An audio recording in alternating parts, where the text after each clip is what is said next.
大家好，我是阿健，做一個溫暖的廚師，歡迎大家來到天天相見廚房。今天咱們用土豆做一道特別下飯的家常菜，做法簡單，味道是真的香。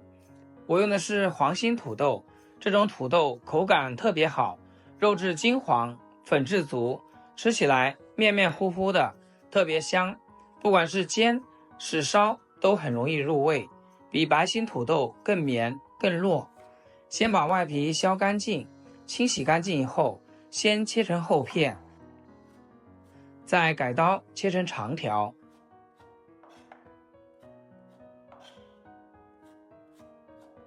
最後切成大小均勻的小方丁。土豆丁切得均勻一點，後面煎的時候好熟，吃起來口感也更統一。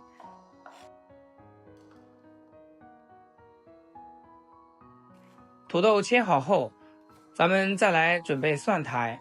這個時節的蒜苔，這是最鮮嫩的時候，水分足，香味濃，沒有老筋，吃着脆生生的，拿來和土豆搭配，既能提香，又能解膩，味道特別搭。把蒜苔切成小小的丁，炒的時候更容易入味，吃着口感也更均勻。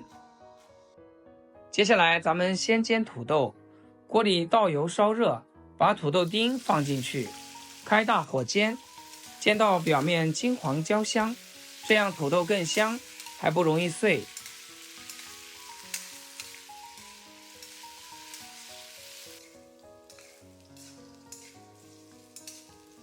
煎好之後先盛出來，放一邊備用。鍋裡留一點底油，把提前準備好的肉末放進去，開小火慢慢炒散，把肉末炒香，炒變色，炒出裡面的油脂，吃着不膩。肉末炒香以後，放入切好的蒜苔丁，再加青紅椒碎，一起翻炒均勻，把蒜苔和青紅椒的香味炒出來，香味一下子就上來了。接着開始調味，加適量的鹽，放一點雞精提鮮，再來少許老抽。這時候把煎好的土豆丁全部倒進鍋裡，快速翻炒均勻，炒出濃濃的醬香味，顏色紅亮，味道特別足，讓每一塊土豆丁都裹上醬汁和香味。土豆雖然提前煎過了，但想要更入味更好吃，咱們蓋上鍋蓋，小火燜一會兒。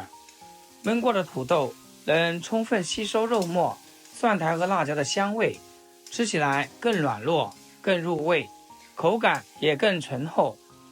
燜個幾十秒就可以，不用太久，保持土豆的完整。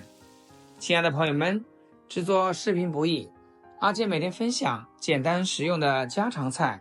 要是今天這道視頻對你廚藝有所提升的話，記得給阿健點個 like 或者評論轉發出去，讓更多朋友看到。非常感謝大家支持和鼓勵。打開鍋蓋，香味就特別濃郁，簡單翻拌幾下就可以出鍋啦。這樣做出來的土豆軟糯入味，甘香粉面，再配上鮮嫩的蒜苔丁，清香解膩，越吃越香，真的特別下飯。配一碗熱乎的米飯拌着吃，真的是香到沒朋友。做法簡單，食材家常，沒有複雜步驟，卻能做出超下飯的味道。喜歡吃土豆的朋友一定要試試，簡單做一做，香味滿屋，好吃又實在，越吃越香。好啦，今天視頻就分享到這，咱們下期見。視頻最後祝大家天天開心，8顆牙齒曬太陽。